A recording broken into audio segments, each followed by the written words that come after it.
Ecuador capturó a 2 mexicanos que las autoridades vinculan directamente al cártel Jalisco Nueva Generación.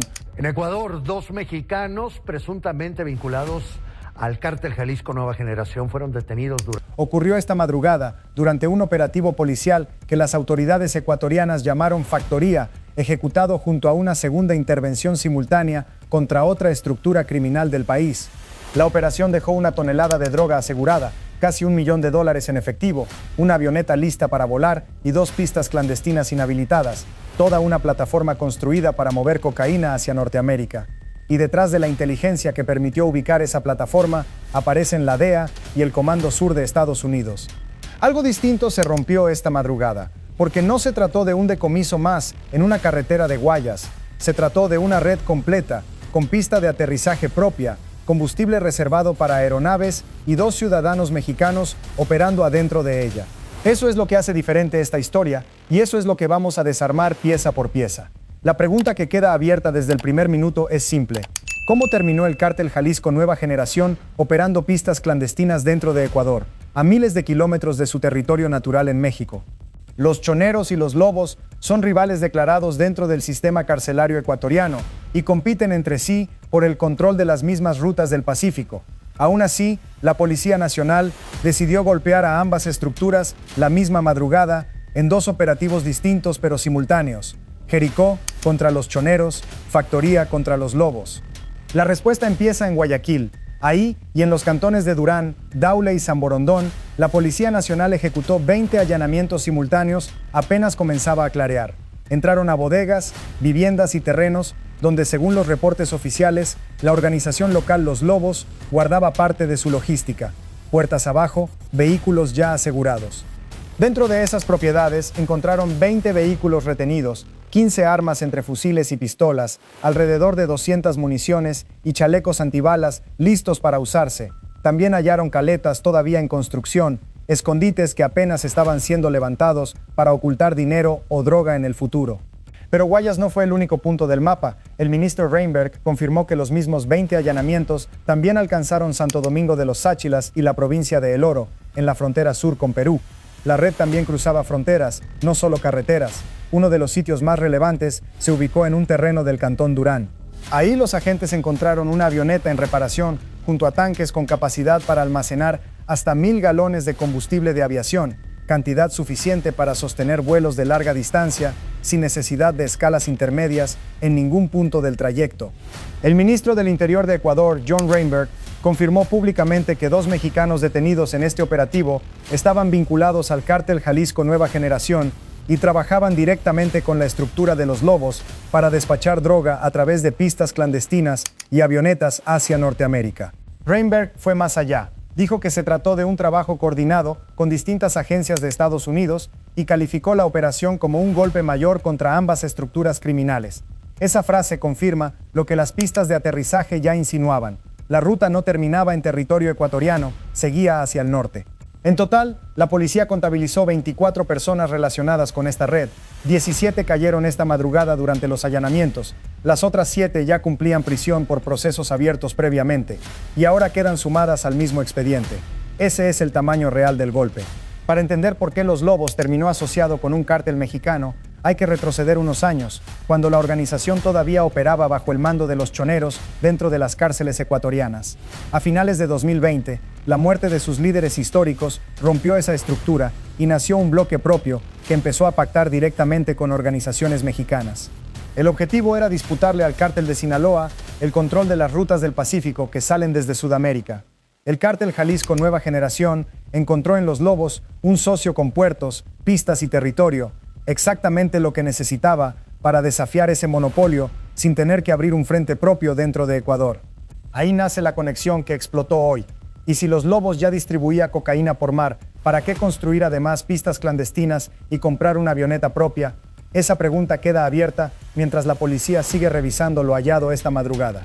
Suscríbete y cuéntanos en los comentarios si crees que estas pistas clandestinas seguían activas antes de hoy, porque esa es justamente la parte que la policía todavía investiga. Semanas atrás, Estados Unidos ya había golpeado otro tramo de esta misma alianza. El Departamento del Tesoro sancionó a operadores marítimos acusados de coordinar envíos de droga desde la costa ecuatoriana hacia puertos mexicanos, usando embarcaciones rápidas y empresas pesqueras como fachada. Aquella red trabajaba por mar, la descubierta hoy trabajaba por aire. Dos caminos, un mismo destino final.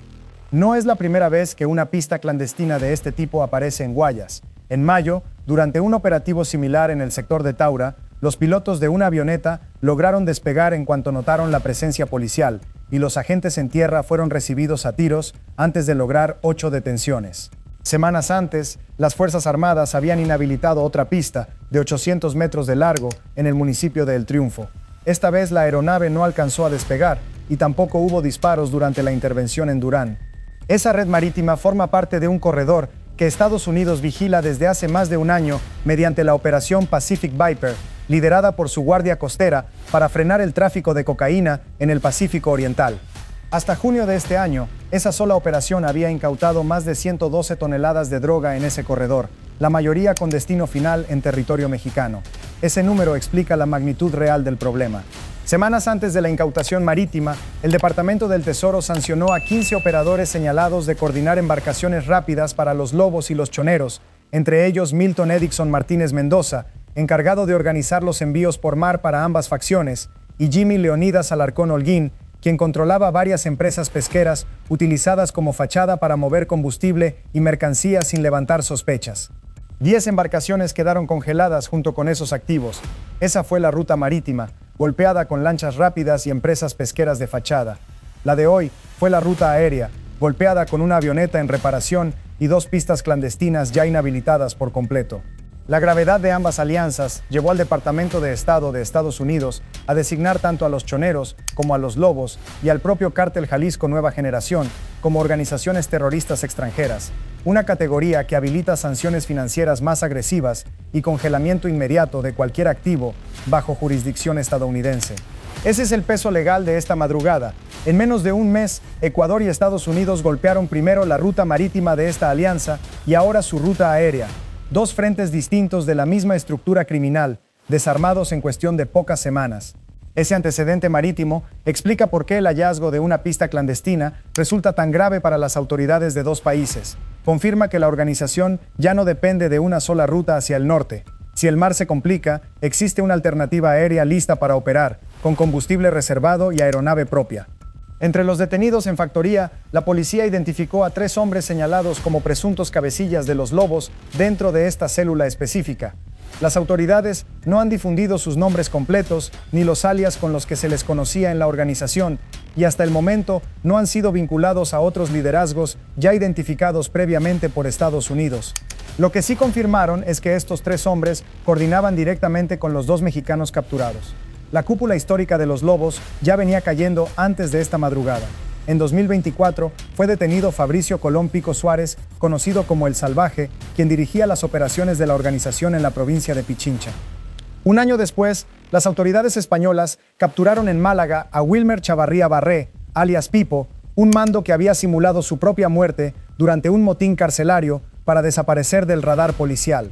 El golpe más sonado llegó apenas en marzo de este año, cuando Ángel Esteban Aguilar, alias Lobo Menor, fue detenido en Ciudad de México.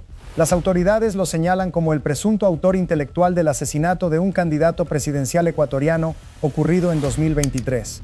3 mandos históricos, ya fuera de circulación, y la red seguía operando. Ese patrón es justamente el que preocupa a los investigadores. Cada vez que cae un líder reconocido, la estructura no se detiene, simplemente coloca a otro mando en su lugar y continúa moviendo droga hacia el norte. Esa coordinación es la pieza que faltaba.